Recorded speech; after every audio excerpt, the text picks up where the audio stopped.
I express this, or when I'm in this mood, or when I'm saying these things, they know how to kind of counter that, or they know how to either support that in a way that reminds me that this is a connection. Even again, even if the response, them meeting me in my love language, is a correction, right? I can do acts of service as a correction. And so being able to do that in a way that still supports me.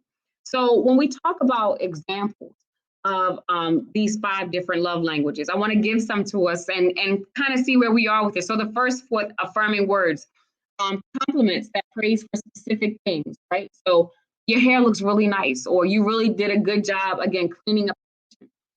One of the things that we're going to start on Saturday, February 1st, is our Stick with Love challenge. We have done, this is our 3rd year, but putting sticky notes around the house, right? So that Stick with Love challenge really focuses on affirming words. Putting sticky notes in their lunchbox. I remember doing the Stick with Love challenge last year, and I said that my son is a teenager, and he was too cool for it. So one day I forgot, and he was like, "Where's my sticky note?" And I'm like, "Oh, okay. I didn't think you even cared about it." But yes, I'm used to receiving it, and it still makes me feel good. Even text messages. If I have a child who's texting, I'm just thinking about you. And so I want you to know that there's a connection, even if we're far away, even if I'm at work, even if you're home by yourself. I'm sending notes, I'm sending emails, I'm sending text messages. When we talk about quality time, and this is especially true for parents of multiples, but then also parents of only children. So then I'm just basically saying for parents of everybody, talking together one-on-one.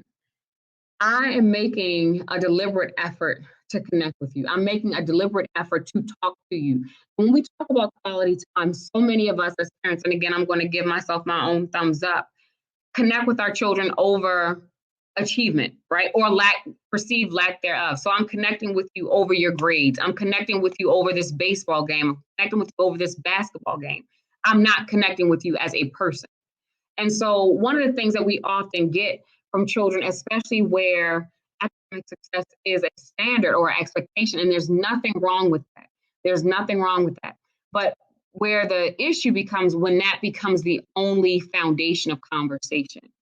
So I'm only talking to my child about their grades. I'm only connecting with my child about their performance in this athletic skill set or this athletic field.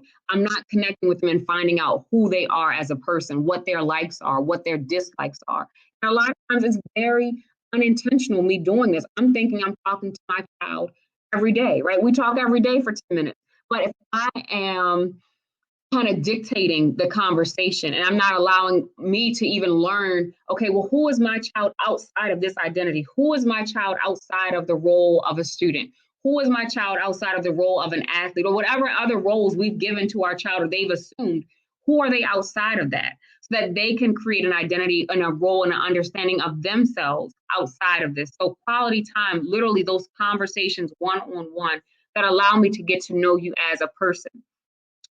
Undivided attention. So bedtime, morning time, depending on whether you or your child are a morning or evening person, that morning time, undivided attention. Let's connect for a few minutes over tea. Let's connect for a few minutes over breakfast. Mealtime is so important. This is something that I emphasize working with in my work with a lot of families who have been impacted by trauma. Mealtime is so healing to families because it allows us, one, to come together over food, but then allows us to all be similarly seated, right? So we're all pretty much at eye level.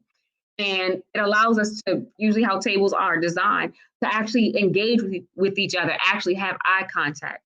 Going on parent-child dates, right? Daddy-daughter dates, mommy-son dates, family dates, a walk shopping, a trip to the mall.